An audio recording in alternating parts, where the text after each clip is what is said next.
আবাসিক ছাত্র। প্রায় মাস দুয়েক পর পর মা বাবাকে দেখতে পাই। যখন মায়ের কণ্ঠে শুনি, বাবা তুমি কেমন আছো, আমাদের গলা আটকে আসে। কিন্তু আম্মুকে বলি, আমি খুব ভালো আছি মা, আজ এক পৃষ্ঠা মুখস্থ করেছি। আমাদের কষ্ট, আমাদের ঘুমহীন রাত, বাবা মায়ের আদরবিহীন দিন রাত, সব যেন একটাই উদ্দেশ্য, নিবেদিতা। মা বাবার মাথায় জান্নাতের নূরের মুকুট পরাতে চাই।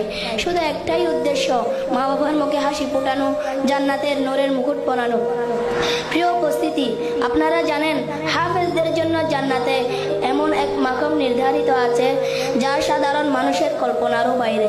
আর হাফেজরা যদি তাদের কোরআন অনুযায়ী জীবন গড়তে পারে, সে নিজে তো জান্নাতি হবে, তার মা বাবাকে এমন মুকুট পরানো হবে যার আলো পুরো পৃথিবী চাপিয়ে যাবে। আজ আমরা এই মঞ্চ থেকে প্রতিজ্ঞা করছি, আমরা কষ্ট করব কিন্তু থামবো না, আমরা হাঁটবো কিন্তু আমরা পিছিয়ে যাব না।